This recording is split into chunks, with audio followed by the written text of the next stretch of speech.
जय श्रीमन नारायण। आप सभी भक्तों को इस वीडियो के माध्यम से बताना चाहती हूँ कि अभी ज्येष्ठ मास की अमावस्या का बहुत महत्व है। सभी बहनों को बताना चाहती हूँ कि जो अभी अमावस्या आ रही है उसे वट सावित्री अमावस्या भी कहते हैं, जिसे हर सौभाग्यवती स्त्री इस वट सावित्री अमावस्या की पूजा करती है। और इस दिन के व्रत का बहुत ही महत्व गुरुजी ने बताया है। इस दिन सभी सौभाग्यवती स्त्री 16 श्रृंगार करके सुबह स्नान ध्यान करके वट वृक्ष की पूजा बहुत ही विधि विधान के साथ करती हैं और अपने पति की लंबी उम्र की कामना करती हैं। इस दिन की पूजा कैसे करें और क्यों करनी चाहिए, तो आइए सुनते हैं पूज्य गुरुजी के इस वीडियो के माध्यम से। वट सावित्री की अमावस्या के दिन ब्रह्मा जी के मुख से प्रकट हुआ है।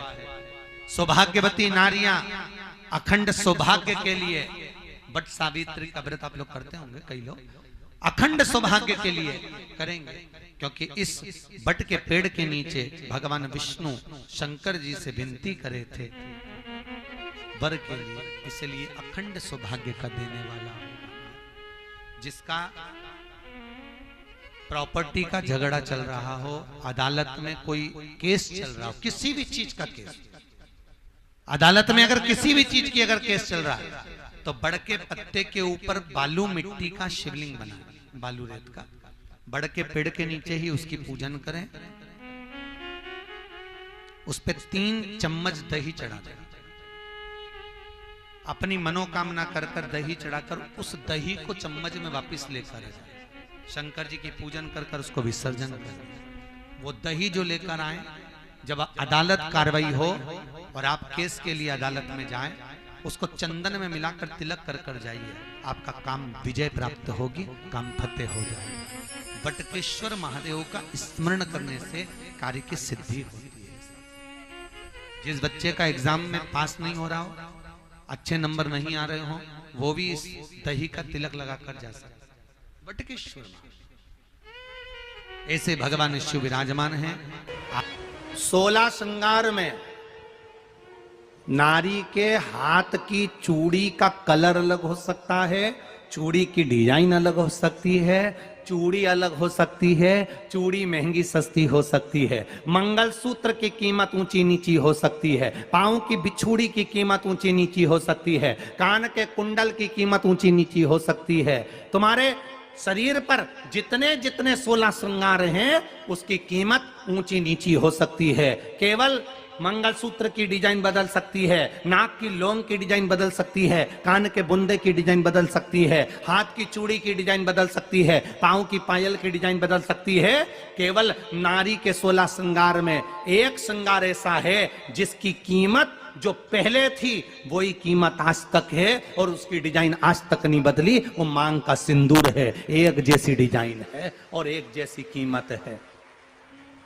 सारे श्रृंगार की कीमत अलग, पर मांग में जो सिंदूर डाला जाता है वो एक कीमत का होता है, एक डिजाइन का होता है और एक जैसा होता है, और वो सबसे भारी होता है। सावित्री यमराज से कह रही है मेरे पति को छोड़ दो। यमराज कह रहा है सावित्री तेरा पति मर चुका है, मांग के सिंदूर को पोंछ दे। सावित्री कहती है पूरा श्रृंगार उतार दूंगी पर मांग का सिंदूर नहीं पूछने दूंगी। तब यमराज ने कहा जब तक तू मेरे मांग का अपनी मांग का सिंदूर नहीं उतारती तब तक तू मेरे पास नहीं आ सकती। भगवान यमराज से सावित्री ने कह दिया मैं भी तुझे वचन देती हूं यमराज, मेरी मांग में जब तक सिंदूर है, जैसे सीता ने लाइन, लक्ष्मण जी ने लाइन खींच दी थी और सीता पार नहीं जा सकती थी, मैं भी तुझे वचन देती हूं जब तक नारी की मांग में सिंदूर है तब तक तू उसके पति को उसके सामने लेकर नहीं जा सकता। यह भी मैं तुझे कह देती हूं। यमराज भैंसे पर सवार होकर सत्यवान को लेकर जा रहा था, सावित्री से वचन पर वचन चल रहे थे, बड़ के पेड़ के नीचे छोड़कर आए। क्या चाहिए तुझको, क्या चाहिए तुझको, क्या दूं मैं तुझको, कुछ मांग ले मुझसे। सावित्री कहती है क्या दोगे आप? मेरे पति के प्राण दे दो बस, वापिस, और कुछ नहीं चाहिए। जब यमराज यमलोक में प्रवेश करने लगा, मांग के सिंदूर में से थोड़ा सा सिंदूर सावित्री ने केवल हाथ में लेकर अपनी बिंदी पर जो लगाया, सत्यवान को लेकर यमराज अंदर नहीं जा पाया। बाहर खड़े होकर कहता है, मांग ले, मैं तुझे एक वचन नहीं, तू बोले तो मैं 2 वचन दे देता हूं, तू बोले तो मैं 3 वचन दे देता हूं, तू मांग क्या चाहिए? तब सावित्री ने कहा, देना चाहते हो? हाँ। अब यमराज को लगा कि लालच में पड़ गई सावित्री। तब कहा, पहला वचन दीजिए, मेरे अंधे सास ससुर के नेत्र वापिस आ जाएं। यमराज ने कहा, तथास्तु। दूसरा वचन दीजिए, मेरे सास ससुर अपने पोता पोती का मुख देखें। यमराज ने कह दिया, तथास्तु।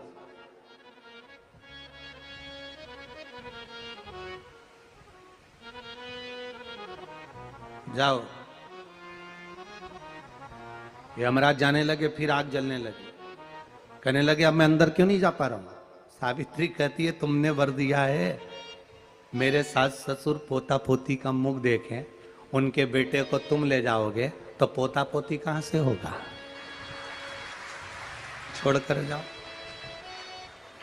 सावित्री है, पति को वापिस लेकर आ गए।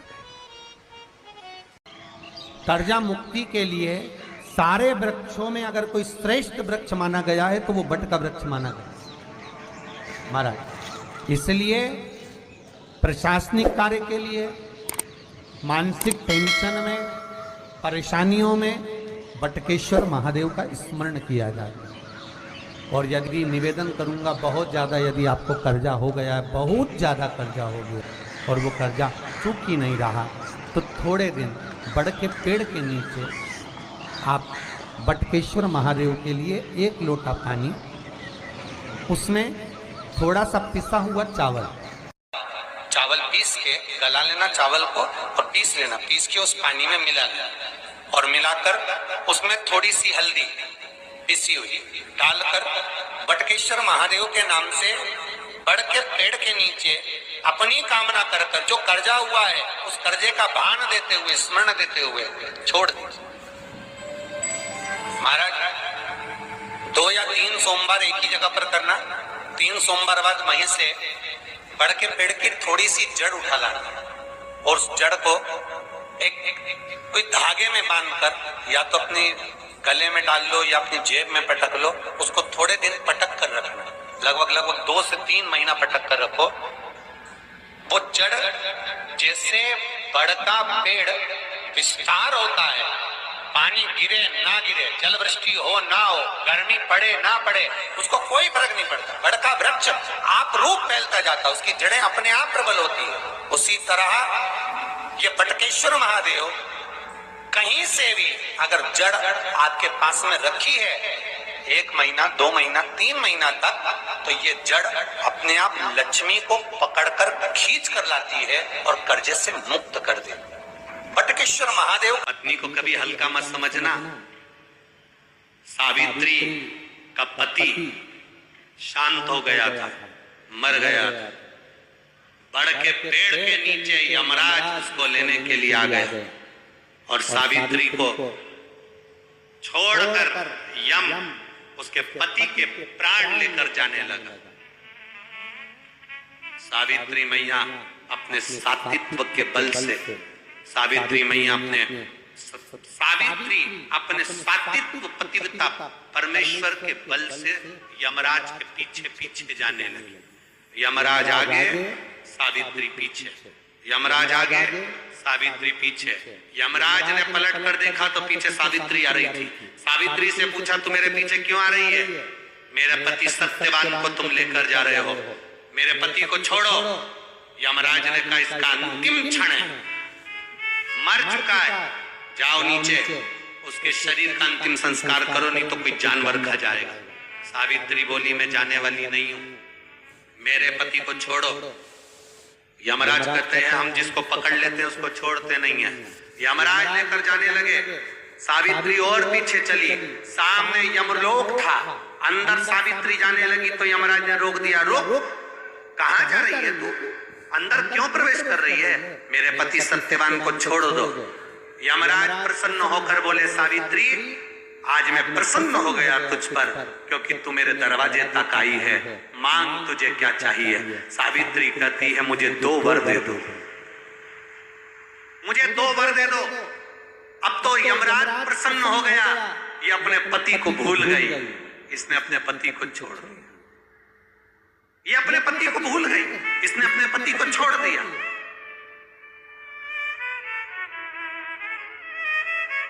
और इसने अपने पति को छोड़ दिया, अब ये कुछ मांगेगी, 2 वर मांगेगी तो मैं इसको 2 वर दे दूंगा। यमराज प्रसन्न हो गए, अपनी पति को छोड़ा इसने। यमराज ने कहा, अपने पति को छोड़कर जो तू 2 मांगेगी मैं दे दूंगा, बस पति मत मांग। तो सावित्री ने कह दिया, नहीं मांगूंगी पति। ठीक है, मांगो। सावित्री ने कहा, पहला वर दीजिए, मेरे सास ससुर की आंख में रोशनी नहीं है, उनकी आंखों से दिखता नहीं है, बस इतना सा वर दे दो, उनकी आंख की रोशनी आ जाए और वो अपनी गोद में अपने पोते को खिलाएं, बस ऐसा वर दे दीजिए। यमराज प्रसन्न हो गए, इसने पति नहीं मांगा, तथास्तु। अब यमराज ने कहा, दूसरा वर मांगो।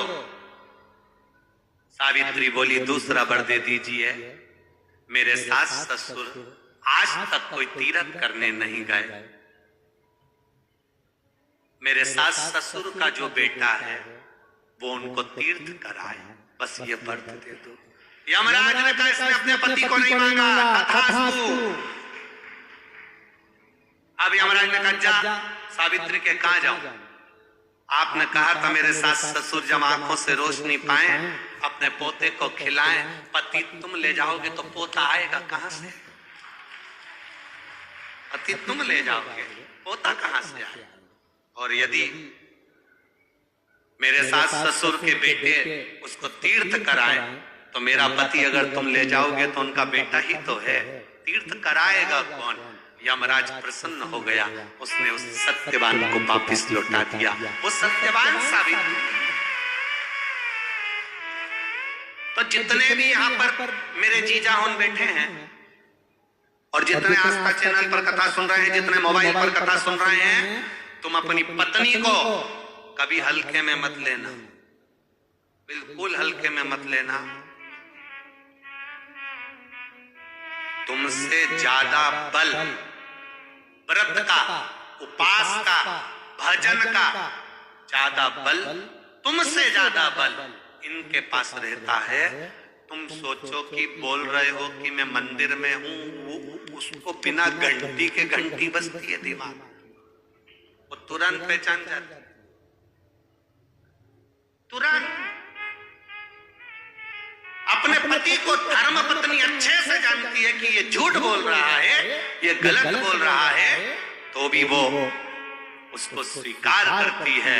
उसी तरह परमात्मा को मालूम है कि ये झूठ बोल रहा है, उसके बाद भी वो स्वीकार कर कर यहाँ तक बुला रहा है, ये उसको मालूम है। आशा करती हूँ कि आप सभी को ये वीडियो पसंद आया होगा, तो प्लीज वीडियो को लाइक और शेयर जरूर करें और कमेंट बॉक्स में हर हर महादेव जरूर लिखें और हमारे चैनल सनातन विद्या को सब्सक्राइब जरूर करें।